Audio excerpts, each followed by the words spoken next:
नई बीवी मुंशी प्रेमचंद के अफसानवी मजमुआ वारदात का अफसाना। अगर आप हमारे चैनल पर नए हैं तो सब्सक्राइब कीजिए, लाइक और कमेंट भी कीजिए और शेयर करना ना भूलें।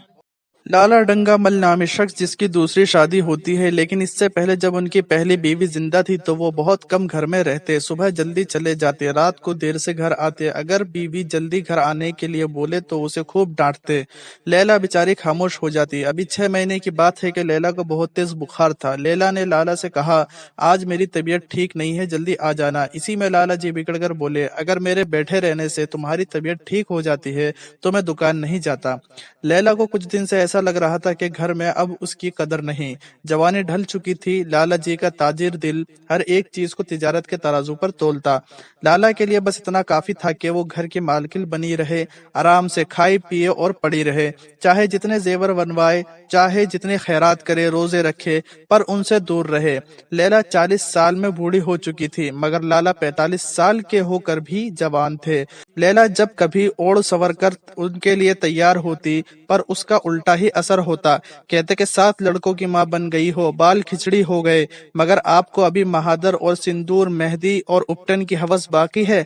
लैला दिल को समझा लेती कि जवानी अब रुखसत हो गई है। डरते डरते लैला ने लाला से कहा कि आज जरा जल्दी आ जाना, रात 2 ना बजाना, आज मेरी तबीयत भी ठीक नहीं है। कह सुनकर लाला जी 11 बजे का वादा करके चले जाते हैं, लेकिन शाम के वक्त एक दोस्त ने मुजरा सुनने की दावत दी। लाला जी मुजरा सुनने चले गए और रात के 2 बजे लौटे। लैला राह देखती, हर लम्हा दर्द और बेचैनी की बढ़ती हुई शिद्दत का एहसास करती, ना जाने कब सो गई। गरीब लैला इस बीमारी से बच ना सकी और मर जाती है। इसी की उसकी वफात पर लाला जी को बेहद सदमा हुआ। 6 महीने की तन्हाई के बाद लाला डंगामल ने दोस्तों के इसरार से दूसरी शादी कर ली। जब से नई बीवी आई है, लाला जी की जिंदगी में हैरत अंगेज इनकलाब पैदा हो गया। हफ्तों दुकान न जाने पर भी इनके कारोबार में कोई नुकसान नहीं होता। मोटर नया आ गया, कमरे नए फर्नीचर से आरास्ता कर दिए गए, नौकरों की तादाद में इजाफा हो गया, रेडियो भी लगा दिया। लाला जी की बूढ़ी जवानी जवानों से ज्यादा पुरजोश और वलूला अंगेज हो रही है। लाला की दूसरी बीवी आशा, मालूम होता है उसे किसी चीज की दिलचस्पी ही नहीं। लाला उससे हमेशा सिनेमा, थिएटर, सैर दरिया के लिए इसरार करते, लेकिन आशा बहुत ही इसरार करने पर जाती। आशा अपनी फुर्सत का बेशतर हिस्सा लाला जी के लिए खाना पकाने में सर्फ करती। लाला आशा को दरियाए सैर कराने के लिए ले जाना चाहते थे, मगर आशा ने जैसे गले से फंदा छुड़ाते हुए कहा, आप जाइए, अगर मैं चली गई तो घर का काम कौन करेगा। मुनीम जी ने 1 लाख की घाटे की खबर सुनाई होती तब भी लाला जी को शायद इतना सदमा नहीं होता जितना आशा के इन भोले भोले अल्फाज से हुआ। लाला जी के बहुत इसरार करने पर वो तैयार हुई, पर उमंग से नहीं। जो साड़ी पहनी थी, ना जेवर ना सिंगार, इसी हालत में चली जैसे बेवा हो। कई माह तक आशा की तबीयत को उभारने की नाकाम कोशिश करके लाला जी ने समझ लिया कि ये मुहर्रम की पैदाइश है, लेकिन कोशिश बराबर जारी रही।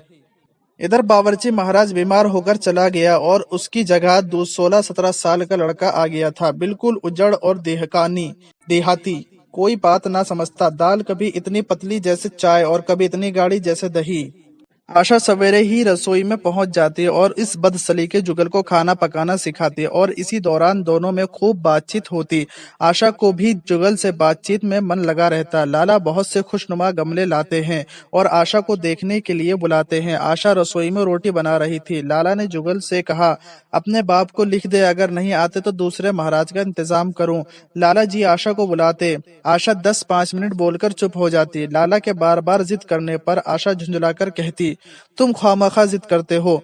लाला को इतना गुस्सा आ रहा था कि सारे गमले तोड़ दे। आशा जुगल को कपड़े और बाल बनवाने को कहती और पैसे देती है। जुगल मना करता है, कहता है, अच्छे कपड़े पहनकर निकलूंगा तो आपकी याद आएगी, जब यहाँ से जाने लगूंगा तो आपकी एक तस्वीर मुझे दे दीजिएगा और वही साड़ी पहनकर खिंचवाना जो कल पहनी थी, और वही मोतियों वाली माला। आपके पास बहुत से गहने होंगे, मुझे नंगी सूरत अच्छी नहीं लगती। लाला जी फिर आवाज देते हैं, अभी तक रोटियां नहीं पकी। आशा फौरन हाथ धोकर लाला जी के साथ गमलों को देखने लगी। आज आशा के चेहरे पर गैर मामूली शगुफ्तगी नजर आ रही थी। उसके अंदाजे गुफ्तगू में आवेज शेरनी थी। आशा सारे गमलों को अपने कमरे की तरफ रखवा देती है। दूसरे दिन आशा ने अपने को जेवर से खूब सजाया और फिरोजी साड़ी पहनकर निकली। लाला जी के बार बार तकाजा और इसरार करने पर भी आशा ने कोई जेवर नहीं पहना था।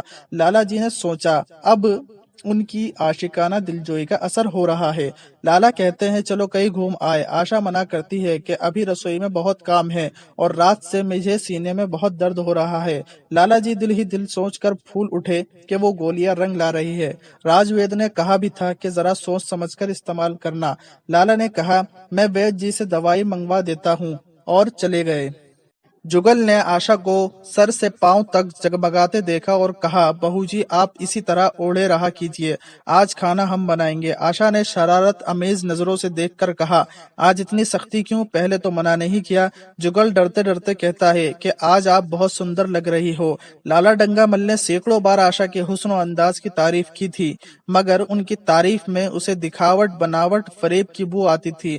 लेकिन जुगल के अल्फाज में एक कैफियत थी, एक सुरूर था। आशा के सारे जिस्म में रेशा आ गया, आंखों में जैसे नशा छा गया। जुगल ने कहा अब तो मैं चला जाऊंगा। सरकार ने भी जवाब दे दिया, देखिए भगवान कहाँ ले जाते हैं। आशा ने कहा कोई तुमको नहीं निकालेगा, अब तुम रोटियां भी अच्छी पका लेते हो, उन्हें मैं देख लूंगी। जुगल ने बेबाकी से कहा लाला जी आपके साथ चलते हैं, जैसे आपके बाप लगते हैं। अगर कोई मेरी शादी किसी 50 साल की बूढ़ी औरत से करा दे तो मैं उसे छोड़कर भाग जाऊंगा या अपनी जान दे दूंगा। आशा कहती है बुढ़िया तुम्हें जवान से ज्यादा प्यार करेगी, ज्यादा खिदमत करेगी, तुम्हें सीधे रास्ते पर रखेगी। जुगल ने कहा ये सब माँ का काम है, बीवी जिस काम के लिए है उसी के लिए है। आशा पूछती है आखिर बीवी किस काम के लिए है। जुगल कहता है आप मालिक हैं, नहीं नहीं तो अभी बतला देता बीवी किस काम के लिए है। इतने में मोटर की आवाज आती है। आशा का सर का आंचल खिसक कर कंधे पर आ गया था। जल्दी से आंचल सर पर रखा और ये कहती हुई कमरे की तरफ चली कि लाला खाना खाकर चले जाएंगे, तुम जरा आ जाना। दोस्तों अगर आपको हमारी बातें अच्छी लगी तो हमारी वीडियो को लाइक कीजिए, शेयर कीजिए और सब्सक्राइब कीजिए।